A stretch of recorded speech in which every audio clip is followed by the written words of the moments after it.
대한민국 중심 채널 KBS 1라디오. Listen, everyone.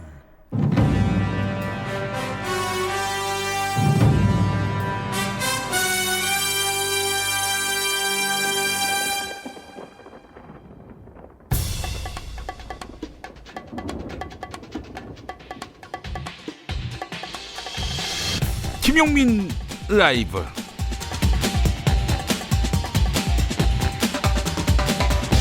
(2019년 7월의) 마지막 날 7월 31일 수요일 김용민입니다. 요즘 번아웃이라는 단어가 많이 들립니다. 신체적으로 정신적으로 극도로 피로하다, 이럴 때 쓰는 말이죠.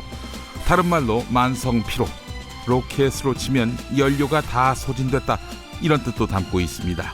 일을 할 때 부정적이고 냉소적인 감정이 늘어난다, 모든 에너지가 고갈되는 것 같고 탈진 상태가 계속된다, 일에 대해 심리적인 거리감을 느낀다. 네, 이런 것들이 대체로 번아웃 증후군의 증상들입니다. 세계보건기구 WHO가 현대인의 가장 위험한 증상으로 번아웃 증후군을 꼽았는데요. 피로하고 탈진해서 무기력해지는 마음을 갖고 이런 상태가 쭉 지속되면요, 분노에 가득 차고 우울증이 오기도 합니다. 그럼 이럴 때 어떻게 해야 할까요? 맞습니다. 잠시 며칠이라도 일상의 빡빡한 뉴스에서 떨어져 뇌에 휴식을 주고 친구와 대화를 나누고 맛있는 음식으로 건강을 회복해야겠죠. 최근 조사에 따르면 직장인 95%가 번아웃을 경험했다고 하는데요. 말씀드린 것처럼 해결책은 의외로 간단합니다. 잘 쉬는 것, 잘 먹는 것, 잘 자는 것, 이것이 정답입니다. 열심히 일했다면 잠시 쉬어가는 시간. 오늘부터 우리들의 여름방학이 시작됐습니다. 그간 열심히 달려왔는데요, 잠시 쉬어가도 되겠죠? 김용민 라이브와 함께 진정한 휴식의 세계로 함께 출발해 보겠습니다. 당신의 저녁은 아침보다 똑똑하다. 여기는 김용민 라이브입니다.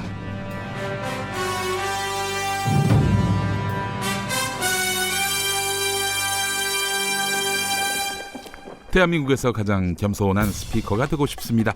자, 여러분은 지금 KBS 1라디오를 듣고 보고 계십니다. 한때 오늘 쉬면 내일 뛰어야 한다, 이 말 때문에 단 한순간도 쉴 수 없으셨습니까? 잘 못 쉬는 여러분께 휴식의 기술을 전해드리겠습니다. 휴식에도 기술이 필요합니다. 어떤 기술? 김용민 라이브와 함께하는 거죠. 네, KBS 1라디오 김용민 라이브 여름방학 특집. 그럼 여러분의 휴식 속으로 함께 가보겠습니다.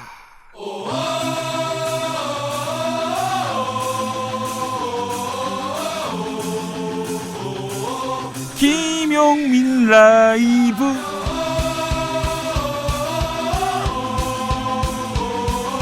매일 오후 5시 5분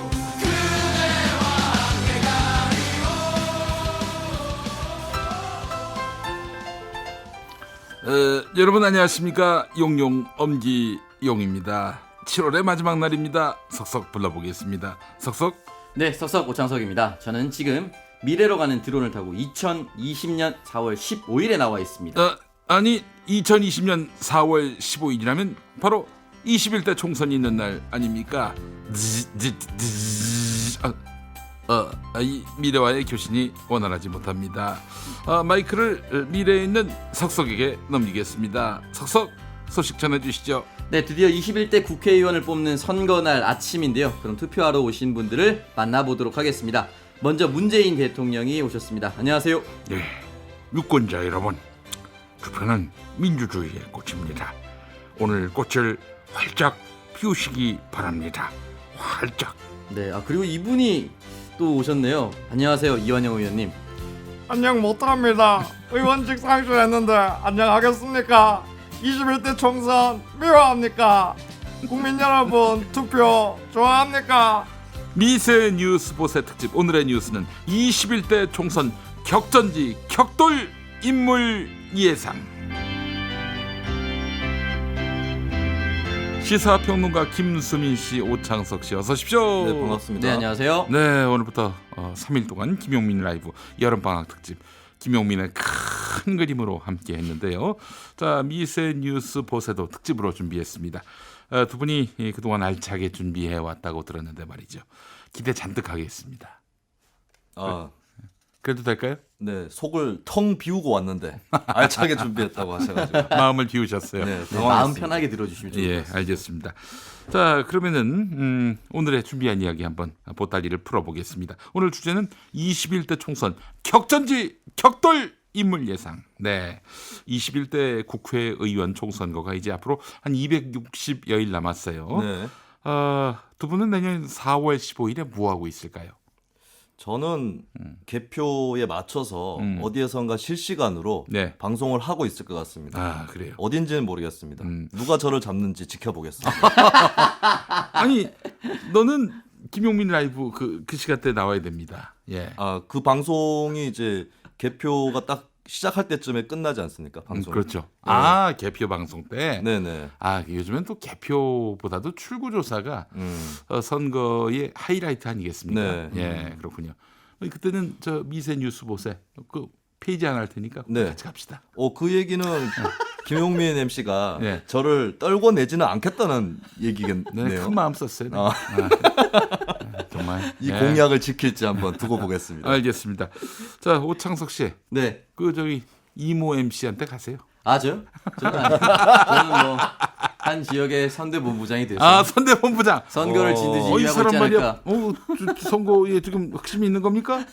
아니 제가 후보로 뛰지 않아도 선대본부장은 할 수 있으니까. 이 사람 그래도 특정 뭐 미래인데 뭐 던지는 거죠. 막 그냥. 던지는 겁니까? 알겠습니다. 선대본부장 진짜 재밌어요. 예, 재밌어요. 네, 왜요? 자기가 후보 아니면 선거는 진짜 재밌습니다. 그럼요. 저기서 돈 쭉쭉 쓰고 있어도 제 돈이 아니거든요. 그 예전에 기업인 한 분이 어떤 선거에 나왔었는데 네. 선거 끝나고 나서요. 그 참모들 불러다 놓고 영수증을 다 내놓으라고. 선거에서 영수증이 어디 있습니까? 예. 그래서 그 당시에는 예. 네. 저 사실은 그래서 뭐 다 이제 이 선거 참모들이 네. 내 돈 받아다가 지가 착복한 걸로 이렇게 또 몰아가지고 그 선거에서 졌는데 그 캠프. 이게 사실 이제 별거 아닌데도 열받아요. 저도 제 캠프 식구들이 네. 늘 김밥을 드셨거든요. 네네. 하루는 선거 하루를 앞두고 치킨을 드셨더라고요. 네네. 격분하셨다고. 격분했습니다. 지금 선거가 끝나지도 않았는데 벌써부터 자기네들끼리 네. 치킨을 드시고 말이죠. 네. 이게 후보의 스타일 차이군요. 뭐에 화가 나는지가. 네. 저는 이제 선거 때 명함을 세 종으로 만들었어요. 네네네. 그러니까 세대, 연령, 구역 네. 이걸 감안해가지고 세 종으로 나눴는데, 예. 그러니까 누가 오면은 윗장을 주고 네. 밑장을 좀 깔아놨다가 밑장. 다른 사람이 오면 다른 부류의 사람이 오면 밑장을 주고 이런 예. 거를 제가 운동원들한테 시켰는데 자기 마음대로 뿌리고 있더라고. 그래요. 예, 그런 거에 화가 납니다. 저는. 그렇죠. 다 맞춰가지고 명함 만들어놨는데 80대 어르신이 왔는데 20대 공약을 그렇죠. 건네주고 굉장히 보수적인 분이 오시고 계신데 굉장히 그 싫어하실 만한 공약이에요. 예, 진취적인 공약. 네네. 예. 아무거나 막 뿌리는. 예. 그래요. 갑자기 또 선거 생각이 나는데 저도 이제 출마를 하지 않았습니까? 네. 네. 2012년. 그때 이제 저희 캠프에 정말 자원봉사자들이 어마어마했습니다. 정말. 인천에서도 오시고요. 어디 평택에서 오신 분도 있었어요. 네. 근데 어느 날 이제 선거 끝나고 제가 낙선하고 한 몇 달 뒤에 연락이 왔는데 주례를 봐달라는 거예요. 제가 이 나이에 벌써 주례를 한 10번 넘게 봤습니다. 근데 어울려요. 선거 캠프 자원봉사다가 눈 맞아가지고 결혼하게 됐다는 거야. 네. 그래서 이제 딱 주례를 하는데 말이죠. 갑자기 그 전까지는 아무 감정이 없다가 막 울분이 치솟는 거야. 기본적으로 남 잘 되는 꼴을 못 보시는군요. 아니 그게 아니라 네. 아니 선거 운동은 안 하고 지들끼리 연애를 한 거 아닙니까? 네, 그래서 아주 격분을 했습니다. 선거운동 열심히 하면 연애를 하게 돼요. 열심히 했다는 얘기입니다. 그 얘기는. 예, 세상을 좀 긍정적으로 보셔야 돼요. 예, 알겠습니다. 아이 좋겠습니다. 되게 당선된 자의 여유입니다. 저게. 예, 그래요. 낙선된 사람이 뭘 알겠습니까? 그냥 반성하겠습니다. 반성하겠어요. 그래요. 근데 우리의 선거에 대해서 아무도 관심이 없을 텐데 너무 저 장광설이었습니다. 네. 예.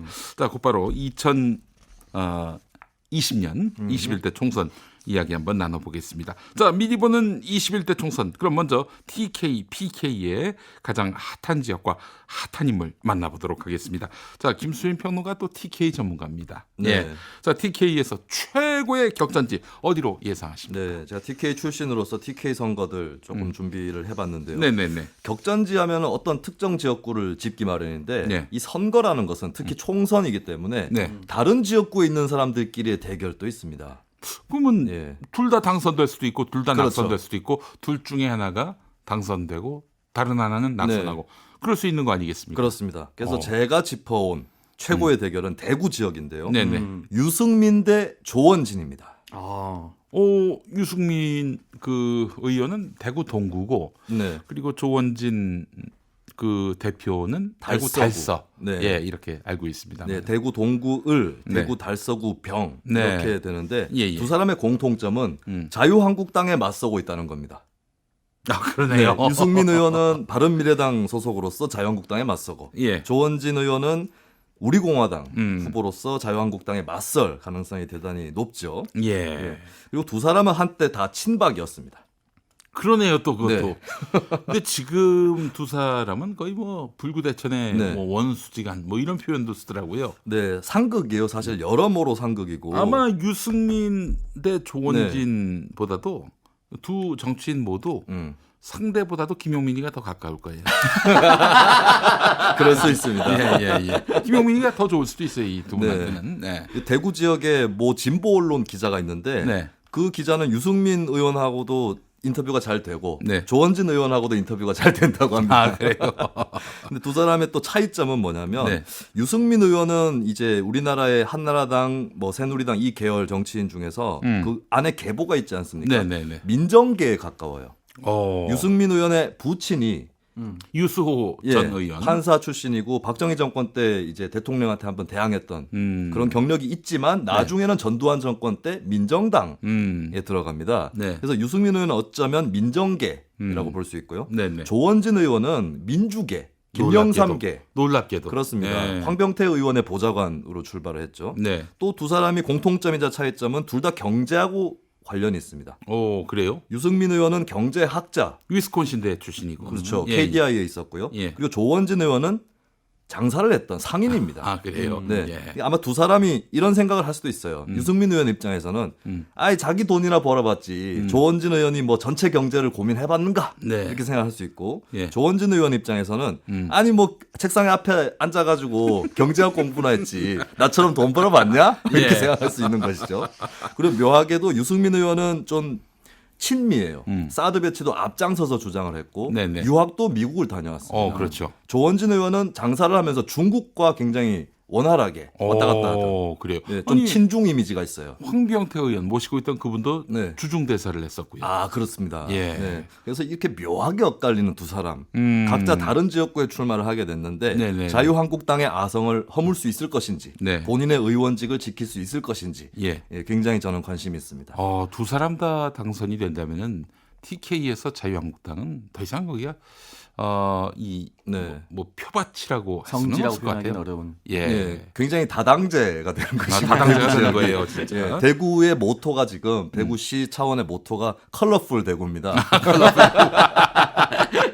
레인보우 대구. 네, 그래서 두 사람이 모두 당선된다면 컬러풀 대구에 가까워지는 것이고 그 외에도 뭐 민주당 의원 지금 두 분이 계신데 홍의락 의원과 김부겸 의원. 예, 네. 그 사람들의 어떤 그 수성 여부 그리고 선거제도가 개혁될 경우는 TK 지역에서도 정의당 의원이 나올 가능성이 커집니다. 그렇죠. 예, 예. 이런 것들이 다 맞물려서 어떻게 될 건지 아니면 정반대로 자유한국당에 다시 한번 TK를 장악하고 독점하는 그 시나리오로 갈 건지 네. 길이 굉장히 여러 갈래로 열려 있다. 자, 정리를 해보겠습니다. 이런 분석은 누구나 하는데 그 예측을 하셔야지.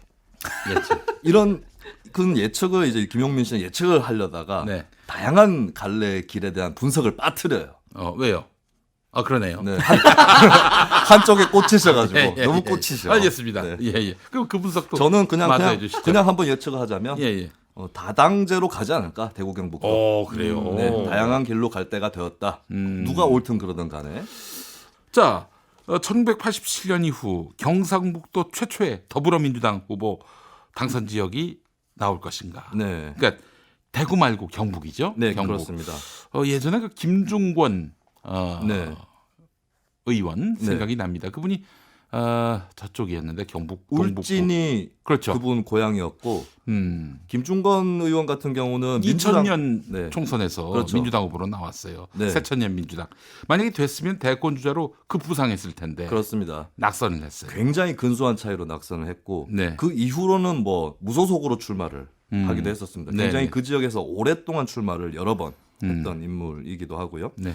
그래서 1987년 이후에 경북에서 최초의 민주당 의원이 나올 것인가. 네. 지난번 6.13 지방선거 2018년에 있었던 당시에 경북 구미시장이 네. 더불어민주당 장세용 시장이 네, 후보가 그렇습니다. 됐어요. 예. 그래서 구미가 어떨까? 네.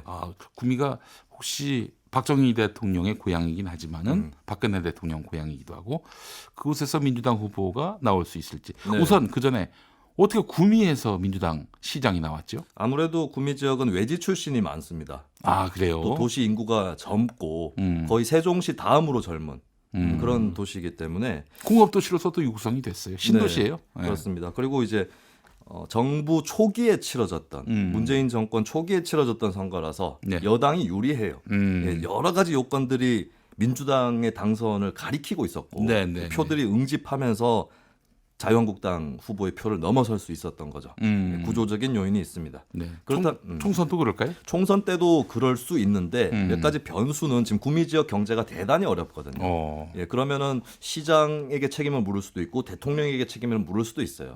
그리고 이제 구미 지역이 인구가 드나듦이 너무 많기 때문에 네. 만약에 민주당을 찍을 수 있는 젊은 세대 유권자가 많이 빠져나가 있으면 그것은 또 선거에서 민주당한테 불리하게 작용을 할 것입니다. 예, 알겠습니다. 자, 그래요. 민주노총 네. 그 세도 선거의 변수가 될 수 있을까요?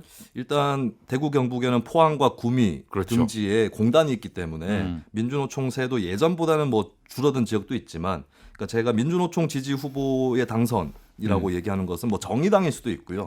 민주당도 지지 후보가 될 수도 있는 거거든요. 네네. 예, 그래서 이러한 어떤 진보 성향 후보, 노동 친화적인 후보의 당선이 과연 가능할 것인가 그 부분도 한번 볼 만한데 포항 같은 경우도 보면은 이제 포항에는 이제 포항제철 옛날 이름 네. 포스코가 예, 예. 있는 그런 공업 단지였고 또 이제 나름대로 노동 운동이 좀 있고 또 민주당 쪽에는 굉장히 그 지역에서 오랫동안 정치를 했던 허대만 씨라든지 또 네. 오중기 씨 이 두 사람이 또 출마를 할 가능성이 높아 보이는데 계속해서 떨어져 왔죠 지금까지. 네, 근데 네, 네. 이번에는 그 거듭된 낙선을 극복하고 드디어 당선이 될 건지 아하. 이 부분도 한번 주목이 됩니다. 그래요. 이렇게 또 얘기 들으니까 TK 그 어떤 선거 판도가 확 눈에 보입니다. 네. 자, 그렇다면 민주당 지금의 그 여당 혹은 진보 정당의 당선 가능성이 유력한 경상북도 지역은 구미 포항 정도. 네, 구미 포항이 있고 그 다음에 제 후임자가 민주당이 될 수도 있습니다. 그 양반도 네. 그 양반은 구미 아니군요. 이완영 의원 전 의원은 네. 고령 성주 칠곡 지역인데요. 고령 성주는 인구가 적은 편이에요. 네, 네, 칠곡이 인구가 많습니다. 칠곡이 대구하고 좀 가깝죠. 예, 대구하고 붙어 있고요. 예, 예. 그리고 칠곡이 구미하고 붙어 있는 지역이 있는데 대구하고 붙어 있는 지역은 사실 굉장히 고령의 농촌 인구가 많고 네. 구미하고 붙어 있는 칠곡 지역의 사람들은 젊고 네. 또 외지 출신도 많아요. 이 지역에서 민주당 소속의 지방 의원들이 많이 당선됐습니다. 작년에. 그렇군요. 예, 그래서 칠곡에서 민주당 표가 많이 나올 경우에 민주당 후보의 당선이 가능하다. 예. 예, 그래서 저는 포항, 구미, 칠곡, 성주, 고령 이 세 선거구, 그러니까 세 선거구는 아니죠. 구미도 2개가 있고 네. 포항도 2개가 있으니까 예. 이 5선거구 중에 네. 민주당 당선자가 나올 수 있다. 이렇게 예. 보고 있습니다. 알겠습니다. 아이고 그림이 확 그려집니다. 그 다음 개표 방송도 계속 KBS에서 하시죠. 아, 밤새도록 출연시켜 내가 주세요. 엮어드릴게요. 성환이 형한테 얘기할게요. 밤새도록 출연시켜 주시면 저기 제가 할증, 네. 심야 할증. 예, 신들린 해설을 보여드리겠습니다. 알겠습니다. 자, 그래요. 이번엔 부산으로 한번 가보겠습니다. 또 우리 PK 판도는 네. 오창석 평론가. 예, 그래요. 낙선이 우리 오창석 평론가의 그 평론의 깊이를 또 이렇게 더욱 깊게 했습니다. 자, 내년 총선 부산의 핫한 지역, 핫한 인물 어디로 예상하세요? 일단은 저는 총 3가지 지역구를 꼽아봤는데요. 부산에 있는 남구 갑 지역구, 그리고 금정구, 그리고 사상구입니다. 지금 그 현역 국회의원이 누굽니까? 현재 남구 갑은 사선의 김정훈 자유한국당 의원이고요. 금정구는 김세연 의원, 네, 사상구는 장재원 의원입니다. 다 자유한국당. 다 자유한국당 의원이죠. 예. 이 세 지역이 판도가 바뀌면 부산 전체가 흔들립니다. 그래요. 예, 그래서 그리고 그만큼 그 3명의 정치인들의 현재 네. 뭐 지지도라든지 혹은 차기 당선 확률이 높다는 얘기죠? 그렇죠. 예. 네, 그런데 다음번에는 바뀔 가능성도 있다. 그래요? 장재원 의원 같은 경우는 수상할 가능성이 높고 음. 나머지 2지역은 바뀔 가능성이 보인다. 그 지역에 지금 여당 쪽 후보 누가 나오고 있습니까? 현재 남구갑 후보 같은 경우는 지금까지는 더불어민주당의 정정호라는 지역위원장입니다. 네. 근데 사실 이 사람은 자유한국당에서 넘어왔습니다. 아, 그래요? 예. 그러니까 이미 약간의 보수 색채를 띠고 있는 후보죠. 그리고 금정구 같은 경우는 현재 공석인데 최근에 원래 지난번 선거에 나갔었던 박종훈 후보가 사퇴를 했습니다. 자진 사퇴를 하고 새로운 후보가 들어왔습니다. 네. 그렇기 때문에 이 새로운 후보가 끝까지 후보가 될지 아니면 그 당시 가서 전략 공천을 바뀔지 예비 경선을 거칠지는 두고 봐야 할 일입니다. 네, 그래요. 사상구 같은 경우는 배재정 전 의원이 있습니다. 이분 이름은 들어봤어요. 국무총리실 비서실장. 네, 하지 맞습니다. 않았습니까? 이낙연 국무총리의 비서실장이었고 또 지난번은 19대 때 비례대표였고 네, 비례대표. 부산일보 기자였죠. 네. 네. 사실 부산 같은 경우는 18개의 지역구입니다. 18개의 지역구인데 현재 PK 민심, 흔히 말하는 부산의 민심이 매우 많이 바뀌었습니다. 그리고 지금 부산에 있는 민주당의 정당 지지율이 낮다. 계속해서 낮아지고 있다라고 하지만 사실 지난번 20대 총선에서는 훨씬 더 낮은 상태에서 5명이 당선됐습니다. 예. 그렇기 때문에 부산 지역 같은 경우는 그 후보의 개인기가 굉장히 뛰어나다라고 보면 됩니다. 아, 성대모사를 잘하면 됩니까? 아무도 성대모사는 못하는 걸로. 그래. 네, 그래서 성대모사라면 또 한번 예. 가능합니까? 아이, 고려해 볼 분들이 많이 있을 것 같아요. 뭐 배칠수 씨나 뭐 이런 분들. 예. 네, 그래서 이번에는 이제 자유한국당도 긴장감을 많이 가질 수밖에 없는데요. 그래서인지 더불어민주당 같은 경우는 공천 룰에서 신인부터 여성 장애인까지 10%에서 25%의 가산점을 주겠다라고 했습니다. 근데 자유한국당 같은 경우는 훨씬 더 많이 줍니다. 지금 발표가 난 것이 뭐냐면 한국당의 신정치 혁신 특위에 따르면 정치 신인은 무려 50%의 가산점을 줍니다. 그래요? 이거는 선거 결과가 바뀝니다. 조금만 노력하면은 현역을 쉽게 이겨버릴 수 있는 가산점입니다. 그리고 청년은 40%고요. 네. 여성 장애인은 30%입니다. 예. 그러니까 민주당에 비해서 거의 2배에서 많게는 5배까지 많은 가산점을 줍니다. 무슨 말이냐면 현역을 물갈이하겠다는 의지를 보여준 거죠. 그 여성이고 청년이고 장애인인 경우는 어떻게 되는 겁니까? 가장 높은 걸 받습니다. 아, 그래요? 네. 만약에 이게 더블 된다면은 네. 뭐 세 가지 다 해주겠어요? 네, 그 중에 뭐 가장 높은 걸로 받습니다. 예. 알겠습니다. 그래서 하나씩 말씀을 드리면 처음에 이제 남구갑입니다. 이 남구갑 지역구 같은 경우에는 흔히 말하는 부경대, 경성대, 대학가 지역입니다. 그러네요. 네, 대학가 지역이고요. 여기에 아주 큰 세대가 들어왔습니다. 신도시가 형성이 됐다는 것이죠. 그래서 사실은 큰 변화가 없이 김정은 후보와 지난번 낙선했었던 더불어민주당의 이정환 후보가 사실은 몇 번째 맞붙고 있습니다. 아, 그래요? 네, 근데 이정환 후보가 처음에는 37%, 그 다음엔 48%, 그 다음에 지난번 선거에도 48%를 받았는데 어이구야, 그러면 뭐 붙었던 거죠. 근데 저는 2%만 더 얻었으면은 당선되는 거 아닙니까? 그렇습니다. 김정은 후보가 51.95%를 받았어요. 하하. 그러니까 딱 1대1 구도였거든요. 네. 근데 여기서 보면은 조금만 더 새로운 인물로 쇄신하거나 대학생들에게 다가갈 수 있는 후보가 있으면 언제든지 바뀔 수 있는 판이 돼버렸습니다. 그리고 여기 있는 모든 기초의원과 광역의원이 민주당 의원을 바뀌어버렸습니다. 그래요? 네, 사실은 이번 지방선거, 그러니까 2018년에 있었던 지방선거에서 네. 민주당 의원들이 대거 등용이 됐었는데 네. 그 전까지만 하더라도 그 전 지방자치제까지만 하더라도 구의원과 시의원이 구의원까지는 괜찮지만 시의원이 단 한 명도 당선되지 않았습니다. 민주당이. 네. 그런데 이번에 대거 당선이 되면서 풀뿌리 민주주의를 장악할 수 있게 됐습니다. 민주당이. 네. 그것만 보더라도 남구 지역의 민원 해결이라든지 민주당에 대한 호감도가 높아질 수 있다. 그러니까 이제 사실은 지역의 그 자치단체 의원들, 특히 그 기초의회 의원들 같은 경우는 국회의원 총선거 때 지역 조직 네. 책이죠. 그리고 말하자면 그 국회의원들의 손과 발이 되는 뭐 이런 표현을 쓰면은 그분들이 안 좋아할 수도 있겠지만은 국민의 손과 발이 되는 거죠. 네. 이거 지역 주민의 손과 발로 합시다. 지방의회 의원들인데, 예. 그건 국회의원들이지. 네네. 예, 국민의 손과 발은 왜 이래 국회의원 선거 나간 사람이. 예. 저 지방의원 할 때 네. 나름대로 국민의 손가발 역할을 했습니다. 그랬어요? 네. 월권을 하셨네. 올간하다가 재선에 실패했죠.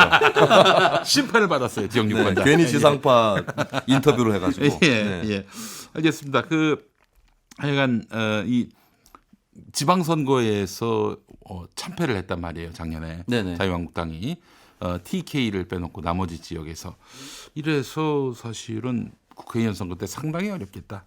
왜냐 지역의 지방의회 의원들이 있으면은 선거에 뭐 엄청나게 도움이 되잖아요. 네. 그잖아요. 네. 사실 이제 별것 아닌 것처럼 보이는 우리 동네에 현수막 같은 거 보시죠. 네. 현수막 같은 걸 보시면 우리 지역의 도서관 유치, 새로운 길, 통로, 개통 이런 것들을 당명을 붙여서 몇 억을 유치했습니다라고 현수막을 붙여놓습니다. 그러면 그것들이 민주당이 붙어 있을 확률이 더 높아졌다는 거죠. 그러면 그렇죠. 지나가던 주민들이 민주당이 우리 지역에서 무슨 일을 했네라고 볼 수가 있습니다. 근데 여러분 그거 속지 마세요. 어느 당이든 말이죠. 네.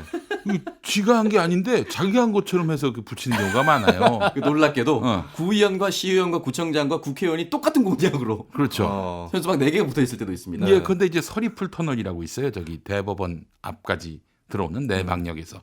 네. 그 터널은 서울 10위로 했는데 네.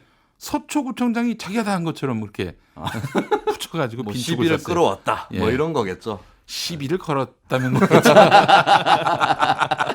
아니 시비를 끌어오긴 시에서 다 결정한 건데. 예, 그래서 근데 끌어오는 일들을 또 다른 차원에 있는 정치인들 또 하기 때문에 완전히 거짓말은 아닐 겁니다. 그래요. 네. 하여간 참 그것 때문에 서울시에서 굉장히 큰 웃음을 지었다는 그런 얘기를 또 들었습니다. 네, 그래서 그런 건 이제- 정직하게 해야지.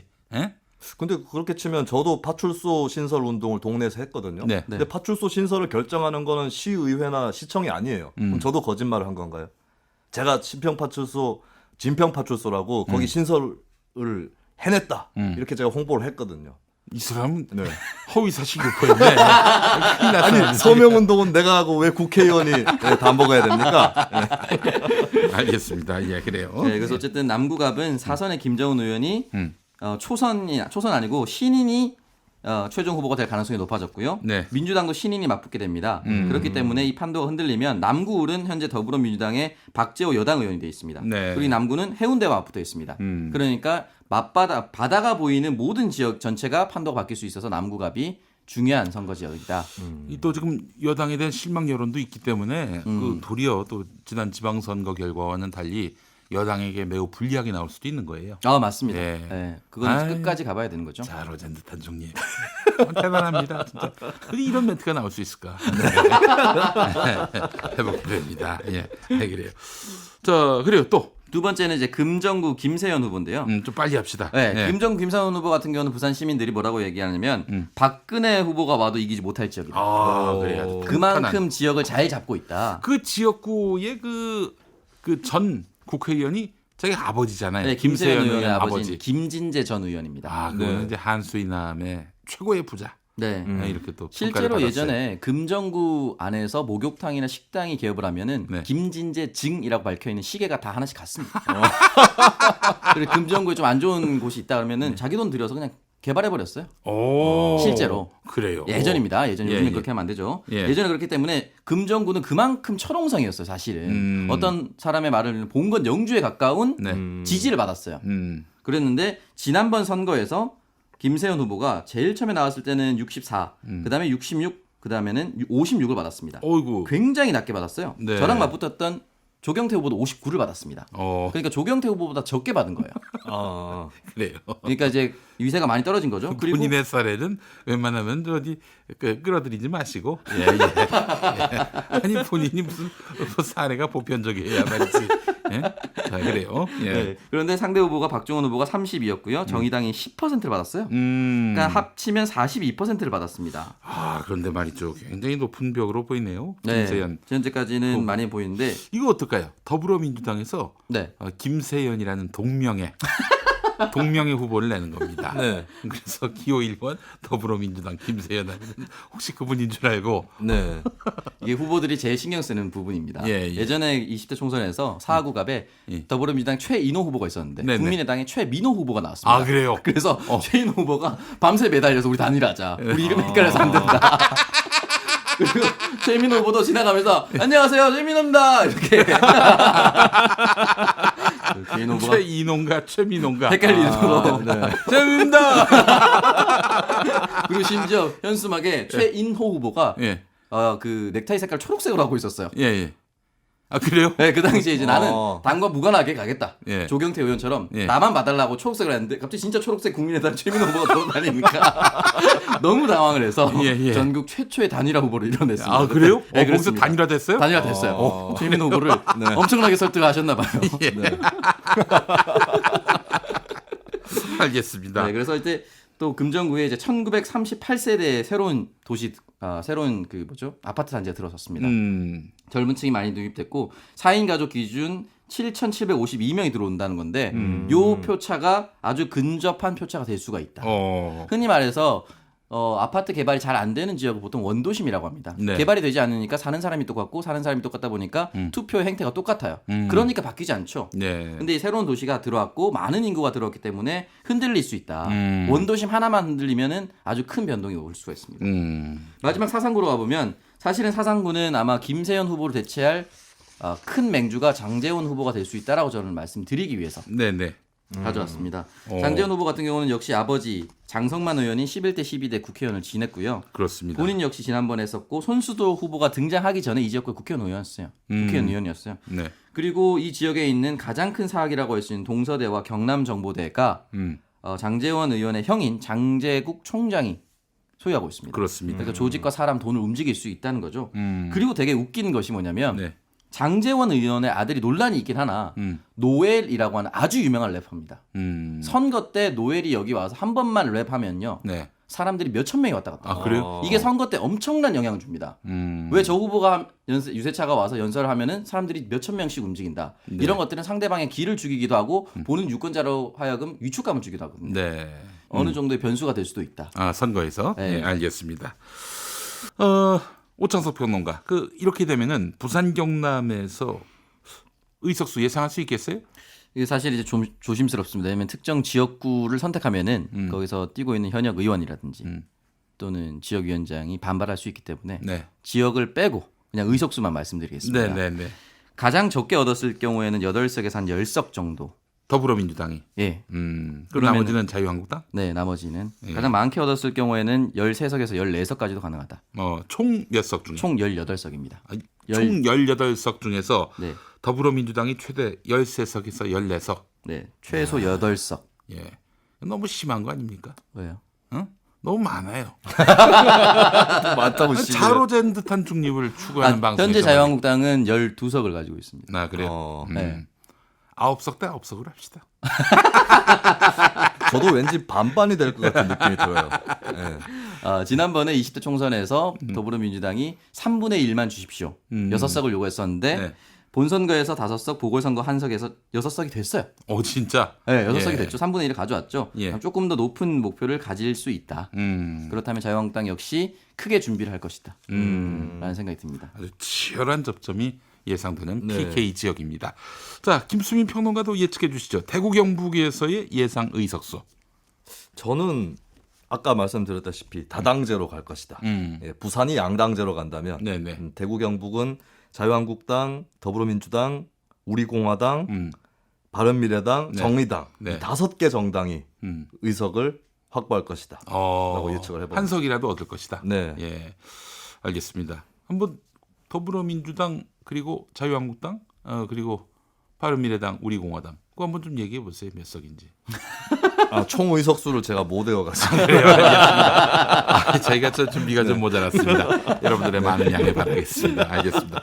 하여간 한 석 이상 가져갈 당이 한 5개 나온다. 그래요. 알겠습니다. 그것만으로도 좀 대단한 예측입니다. 예, 알겠습니다. 부산 총선 이야기 나온 김에 코너 속 미니 코너로 총선 경험자 오창석이 말하는 총선이란 무엇인가 잠깐 이야기 나눠보겠습니다. 몇 개 질문을 준비를 해봤는데 김용민 또 김수민 민브라더스가 이렇게 질문을 하는데요. 석석은 진실된 답만 해주시기 바라겠습니다. 위증하지 않겠습니다. 자, 그래요. 총선 경험자 오창석이 말하는 총선이란 무엇인가? 첫 번째 질문은 김수민 평론가가 하세요. 네. 예를 들어서 지금 방송 듣고 있는 청취자 정모 씨라고 가정을 해봅시다. 정다혜 씨가 아니고. 네. 네. 이분이 정치력이 하나도 없는데 과거에 오창석 씨처럼 각성을 하고 정치권에 뛰어들어야겠다 이렇게 마음을 먹고 2020년 총선에 뛰어든다면 지금 당장에 준비해야 될 것이 뭡니까? 저는 이제 아주 쉽게 얘기하면 단체 채팅방을 장악하라. 단체 채팅방. 네. 그저 이른바 카카오톡. 네. 예. 왜냐면 선거할 때 우리 명함을 나누고 인사하지 않습니까? 네. 근데 이제 우리가 한 명 한 명 만나는 것보다 단체 채팅방을 장악을 해서 한 번에 뿌리는 것이 훨씬 더 편합니다. 이게 아주 어렵게 말하면은 조직을 장악하라는 겁니다. 어허. 예. 그러니까 아파트의 부녀회, 어떤 향후회, 군인 동지회, 동창회 이런 데를 장악을 해둬야 그쪽 회장을 만나고 그쪽에 있는 이 구성원들을 한꺼번에 만날 수가 있습니다. 네. 그렇기 때문에 이런 조직 또는 단체 채팅방을 빠르게 장악을 해야지 빠르게 내 이름을 전파할 수가 있다.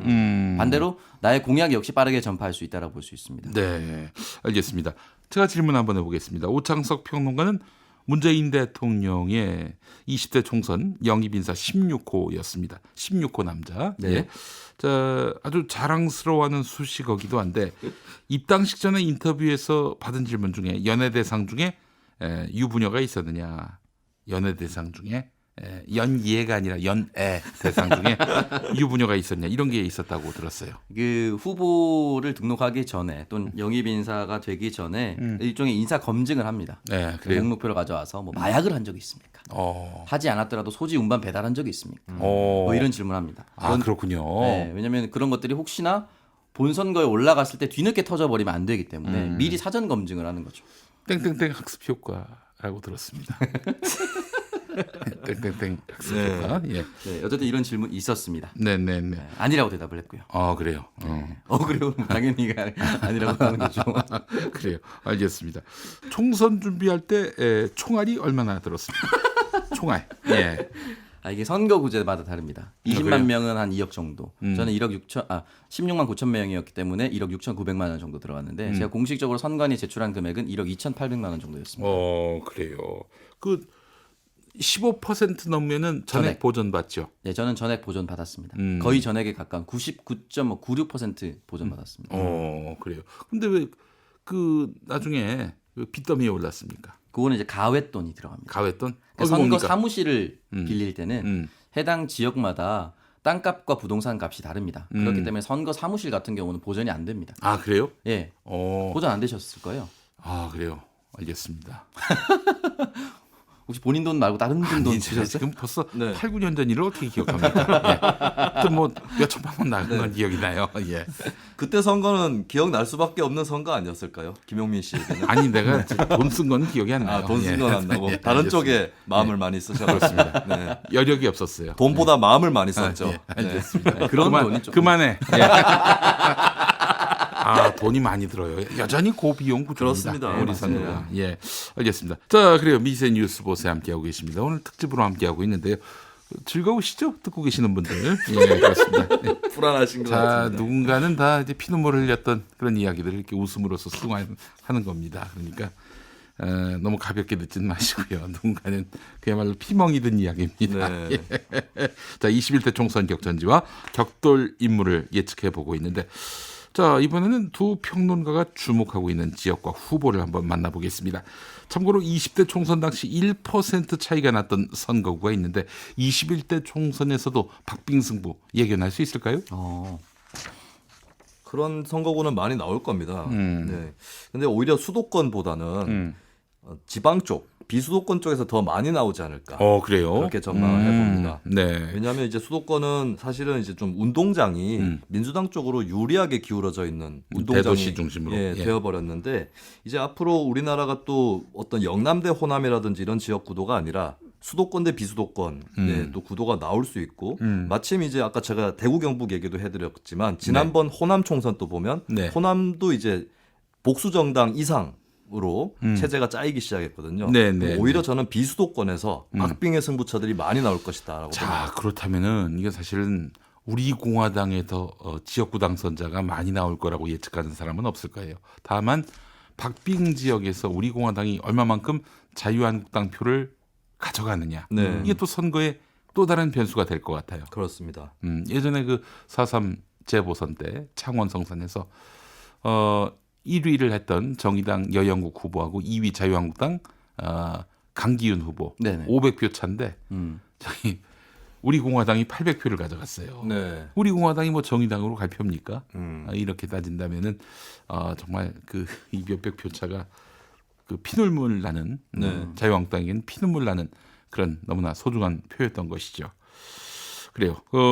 자, 이 김수민 평론가 21대 총선 어느 지역 주목하고 있습니까? 네, 방금 얘기하신 창원 성산 지역을 주목을 하고 있습니다. 박빙의 승부지요. 네, 현역 의원 정의당 여영국 의원이 있고 이변이 없는 한 여영국 의원이 다시 출마할 것이 유력한데 네. 제가 관심 있게 보는 것은 이 맞상대입니다. 맞상대. 맞상대로 누가 나올 것인가. 음. 네, 이 부분을 주목할 수밖에 없는 것은 강기윤 후보가 나오지 않겠어요? 그런데 강기훈 후보가 낙선을 했고 이제 굉장히 거물급 후보가 나와야 이 지역에서 정의당 여영국 의원을 꺾을 수 있다라고 하는 그러한 교훈을 네. 자유한국당이 되새겼을 수 있어요. 음. 그렇다면은 대선 주자급 후보가 나올 수도 있겠다라는 전망을 해보면서 제가 예를 지난주 들면 홍준표 전 그래요? 대표. 제가 네. 지난주에 그렇지 않아도 저희 김용민 라이브에 여영국 의원이 나와가지고 홍준표 전 대표가 출마하면 그렇죠. 어떡하겠느냐. 네.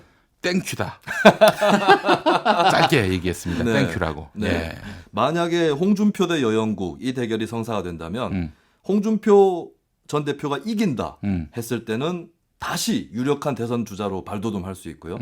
진다 했을 때는 홍 전 대표는 거의 꺾이는 것이고 여영국 의원이 굉장히 오랫동안 이 지역에서 다선 의원이 될 수도 있습니다. 네. 그 두 가지의 기로에 서 있는 거죠. 저는 그럴 가능성은 매우 낮다고 봅니다. 네. 왜냐하면 그 지면은 치명타거든요. 네. 게다가 또 여영국 그 지금 현 국회의원입니다마는 예전에 자신이 이제 경남지사를 할 때 경남도 의원이었어요.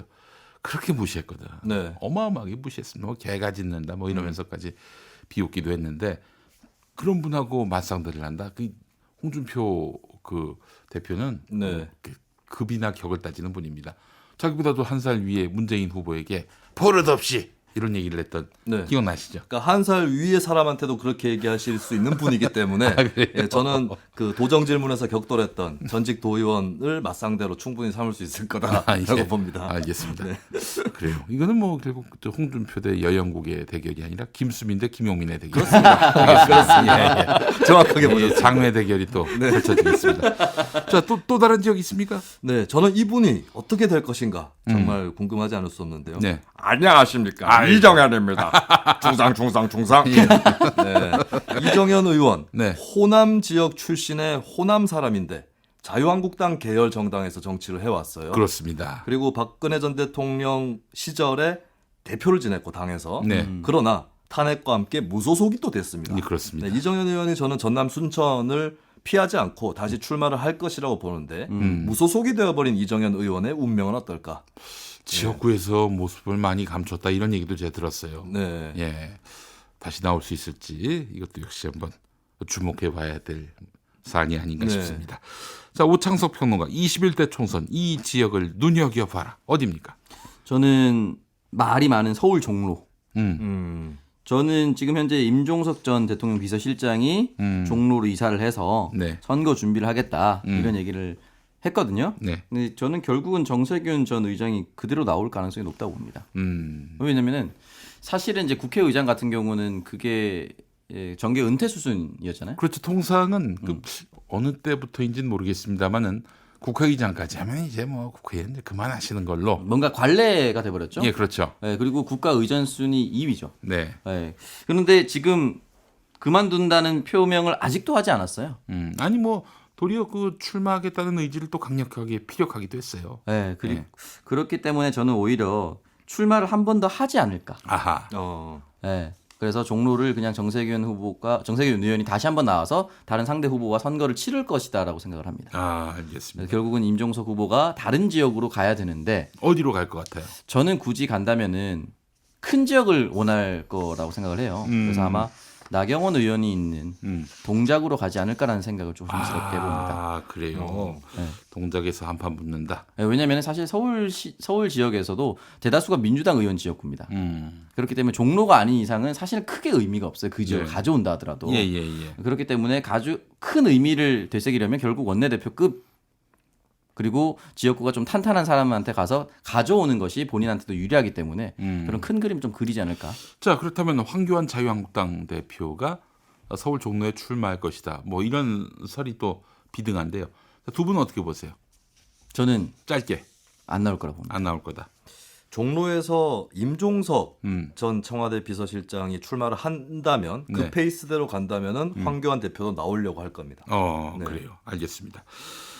자, 오창석 평론가, 그럼 뭐 또 다른 지역구 있어요? 네, 저는 서울 강남 지역구. 서울 강남. 네, 이 서울 강남 지역구에서도 현재 이해훈 의원이 있는 서초구 갑 여기에 저는 민주당에서 아마 강경화 장관을 내보내지 않을까라는 생각이 좀 듭니다. 그래요? 보통 지역구 후보를 보면은 남자 후보가 있을 때는 남자 후보를 내고 원래 현역 의원이 여성 의원이면 여성 후보를 내는 네. 게 있어요. 예. 그렇기 때문에 이해훈 의원이 있는 지역구에는 여성을 내볼 가능성이 높은데 강경화 장관 정도를 내보내야 승리할 수 있다라고 생각을 하나 봐요. 그래서 아무래도 같은 여성 그리고 강남 민심을 움직일 수 있는 장관급 후보가 가지 않을까 예. 그렇게 조심스럽게 예측해 봅니다. 예, 알겠습니다. 그러면 이번에는 21대 총선 의외의 인물 출마할까 안 할까? 한번 그 얘기해 보도록 하겠습니다. 자, 사람 이름이 이제 거론됩니다. 아주 재미있을 것 같아요. 자, 먼저 오창석 평론가. 저는 홍정욱. 그래요. 전 한나라당 의원. 네, 맞습니다. 예. 사실 보수가 흔들릴 때마다 혁신위원장, 비대위원장으로 모셔야 한다라는 이야기를 많이 했어요. 작년 지방선거 때는 서울시장 후보로 네. 세워야 한다 이런 얘기도 있었고요. 실제로 인지도도 있고요. 파괴력도 있습니다, 실제로. 네. 근데 홍정욱 전 의원이 저는 결국은 출마하지 못할 거라고 생각을 합니다. 아, 그래요? 예. 결국은 출마하지 못할 가능성이 높고 왜냐면은 오히려 서울시장이나 대선은 더 쉬울 수 있다고 봅니다. 당대표나. 왜냐면 한 사람에게 집중되는 선거거든요. 그런데 전국 선거는 한 사람에게 집중되는 것이 아니라 한 사람이 돌면서 세를 모아야 되는데 일단 기본적으로 홍정욱 전 의원이 흔히 말하는 세력이나 계파가 없습니다. 계파가 있다 하더라도 계파색이 굉장히 옅어요. 그리고 탄핵 전에 의원직을 내려놨기 때문에 사실은 친박이라고 보기에도 굉장히 좀 어렵습니다. 네. 그렇게 누구에게도 휘둘리지 않는다는 말은 결국 누구에게도 속해 있지 않다. 그렇기 때문에 큰 선거를 진두지휘하기에는 역량이 좀 부족하다. 또는 진두지휘한다 하더라도 말을 듣지 않을 가능성이 높다. 그렇기 때문에 총선에 출마하기는 어렵고 만약에 출마한다 하더라도 그냥 홍정욱의 한 포인트를 장악하는 것이지 전체 선거를 좌지우지하기는 어려울 것이다라고 봅니다. 예, 그래요. 실제로 그런 말 했어요. 저와 관련된 정치 테마주 이런 주식들이 급등하고 있다는 어이없는 소식을 들었습니다. 저는 정치와 연관 없고 이 회사들 관련 아무런 사업적 연고나 관심도 없습니다. 얄팍한 증시 전술에 속지 마시길. 이런 말을 하기도 했었어요. 예. 네, 그리고 이때 헤럴드를 매각을 하는 과정에서 지금 헤럴드 경제의 사주였는데 네네. 그 지분을 매각했어요. 684억 원에 매각을 했습니다. 이때 헤럴드 기자들이 나서서 본인만 이득을 취한 것이 아니냐라는 이제 성명서를 발표하기도 했습니다. 만약에 출마한다면 여기 부분에서도 아주 세게 해명을 하고 넘어가야 돼서 오히려 가만히 있는 것보다 나쁜 상황을 초래할 수도 있다. 네. 그렇기 때문에 조심할 거라고 알겠습니다. 또 갑자기 언론사 사주 자리를 내놔 가지고 또 지분을 매각해서 나름대로 이득을 취하고 이러니까 또 이제 뒷말이 나오는 건데 정치를 하려는 건가 이런 뒷말이 나오는 건데요. 예, 알겠습니다. 자, 의외의 인물 출마할까 안 할까 김수민 평론가는. 네, 저는 또다시 돌아온 비대위원장 김종인. 네, 전 비대위원장. 그분은 이제 직업란에 네. 비대위원장이라고 적어요. 김종인 전 의원이 2017년 대선 때 출사표를 던졌었거든요. 출마는 안 했지만 그때도 대한민국 비대위원장이라는 슬로건을 썼습니다. 그래서 저는 어느 당이 됐든 간에 비대위원장으로 돌아올 것이다라고 한번 걸어보고요. 네. 민주당은 아닐 거예요. 민주당은 아닐 텐데 자유한국당 아니면 바른미래당이지 않을까. 네. 그리고 지금 두 당 다 리더십이 굉장히 흔들리고 있어요. 예. 그런 걸 감안했을 때는 김종인의 리턴이 성립되지 않을까 그렇게 내다봅니다. 예. 그분이 나올 것이다. 네, 그렇다면 또 비례대표 드리겠네. 그렇죠. 비례대표 상위 순번으로 예. 나오지 않을까 이렇게 전망을 해봅니다. 이미 그 준연동형 비례대표제가 들어오기 전부터 이분은 준연동형 비례대표제로 의원을 계속 쌓고 있었습니다. 알겠습니다. 자, 김수민 평론가와 오창석 평론가와 함께한 시간 미세 뉴스 보세였습니다. 자, 21대 총선 전망 어떻게 재밌으셨는지 모르겠습니다. 뭐 근데 워낙 가변적이기 때문에 네. 저희들이 예측하는 건 내일 당장 총선이 있었을 경우 어떻게 될 것인가 뭐 이런 차원으로 보셔야지. 아, 저는 그렇지 않았습니다. 멀리 내다보고 예측을 했다는 것을 네가 뭐 말씀드립니다. 됐습니까? 오늘의 방송을 나중에 다시 열어볼 날이 올 것입니다. 알겠습니다. 예, 그때 만약에 네. 저도 드문드문 예측했잖아요. 네. 근데 제게 틀렸다. 네. 그러면 이제 농담이었다. 농담이었다고 너무 얘기하면 오래전 일이었다. 예, 라고. 기억이 안 난다. 이 목소리가 누구 목소리지? 이런 방법도 있습니다. 예. 네, 김용민 라이브 오늘 미세 뉴스 보세로 일부 아주 멋지게 채웠습니다. 네. 자, 민의 한수, 석의 한수로 마무리할까요? 민의 한수 들려주세요. 저의 예측과 희망사항을 모두 담아서 2020년 총선 네. 컬러풀 대한민국 컬러풀 대한민국. 네. 알겠습니다. 다양성의 대한민국. 그렇습니다. 예, 알겠습니다. 자, 석의 한수. 네, 21대 총선 2020년에 열립니다. 네. 원더키리는 누구의 품에 안길 것인가? 그래요. 알겠습니다. 자, 김수민 평론가, 오창석 평론가 수고 많이 하셨습니다. 고맙습니다. 고맙습니다. 네, 김용민 라이브 1부 마무리하겠습니다. 6시 5분 2부에서 다시 옵니다.